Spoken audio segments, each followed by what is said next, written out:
Ito nga pala yung araw na babalik tayo sa view deck at susubukan mag-Bataan Loop. Sakto paglabas natin, naghihintay na palang sumama sa trip natin na si Jing. At dahil meron na tayong sticker, binigyan agad natin siya. At dumiretso na kami magbiyahe pa Bataan. Isa rin ang Bataan sa masasabi kong nagtataglay na magandang kalsada. Tignan nyo naman, 6 lanes tapos ang linis. At walang mga butas-butas. May nadaanan pala kaming aksidente. Mukhang sumabit siya sa gutter. Mukhang safe naman sila. Nalibang kami sa kalsada. Hindi namin napansin. Lumagpas na pala kami sa papasukan namin kanto. Lumagpas, doon yun, no? Kaya nag-counterflow na lang kami. Safe naman kasi walang dumadaan dahil may road construction. Dumiretso lang kami hanggang marating namin itong Barangay Tala. Ayan na, welcome to Barangay Tala. Tapos, syempre, dumiretso na kami sa kainan. Nagalmusal muna kami bago kami dumiretso ng view deck. Dito yung paborito namin kainan, ang Nanay Dory. Dito mo matitikman yung masarap na goto Batangas. Tignan nyo naman kung gaano ka-solid mga chong. Meron din pala sila dito mga silog. At special Lomi Batangas na punong-puno ng sahog. Pagkatapos namin kumain, dumiretso na kami agad paakyat. Habang paakyat kami, may nakasalubong kaming parada. Fiesta pala dito mga chong. Astig, bihira na ako makakita ng ganito sa personal. Tignan nyo yung truck punong-puno ng bulaklak. Tapos nakarating na kami dito sa entrance ng view deck. May bayad pala dito mga chong, 50 pesos per hand. No refund. Wala tayong makikita, oh, sobrang dilim ang pag.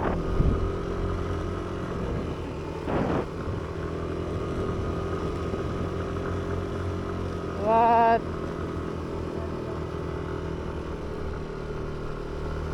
Ang init kanina dun sa baba dito. Wala tayong makita. Ito na yung rough road. Susubukan na natin ulit.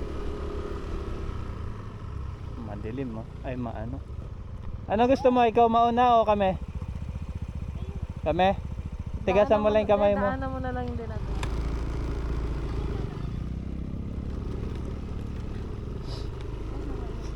Ito na yung rough road.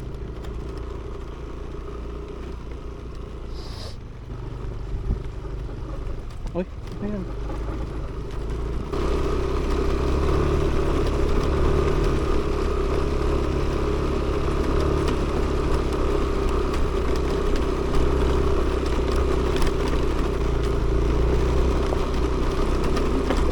Uy, puto. Sabi ko dito.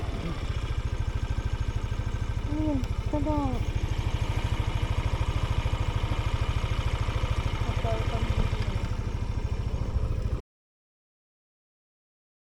Ayan, no, ang gaan eh.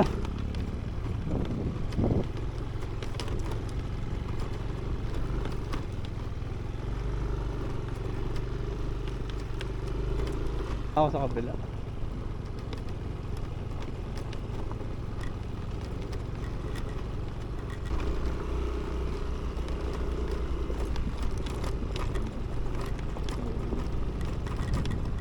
Ay, dito na. Ito na pala.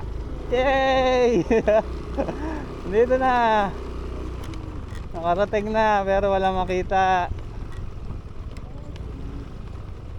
Yay! View deck. We're here. Grabe yung pag, oh. Pagtabi dyan, sabi ko eh. Thank you, Lord.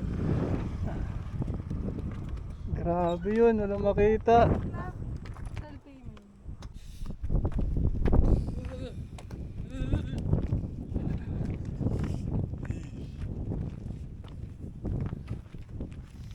Grabe, hindi ko alam na nagaganto dito.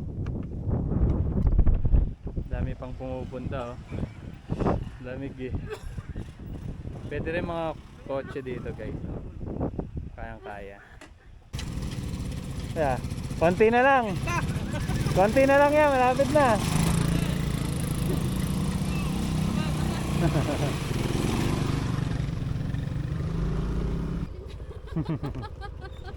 Konti na lang yan, te. Exercise. Ano ka naman? Success? Success? Masaya, masaya naman. Pagbaba namin galing view deck, nagpagas agad kami. Kasi baka hindi tayo maabot ng Mount Samat dahil wala na tayong gas. Ito yung hahanap-hanapin mo sa pagmumotor eh. Yung hangin na humahampas sa katawan mo habang nagbabiyahe. Ang sarap sa pakiramdam. Guys, kung kami pupunta, yun, yung cross doon. Ito nga ang daan paakyat. 7 kilometers to mga chong, puro kurbada.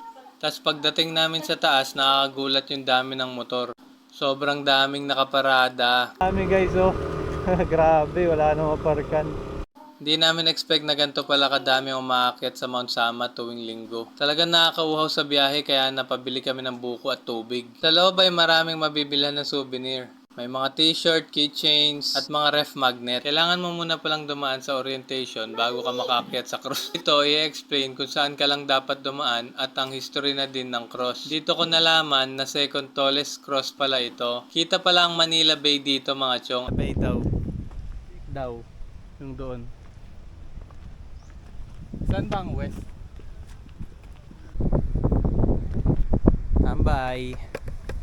Hindi na kami umakyat sa mismong cross mga chong kasi 800 meters ang lakaran at sobrang init. Kaya tumambay na lang kami sa gilid at nagpahangin. Ito nga yung cross mga chong.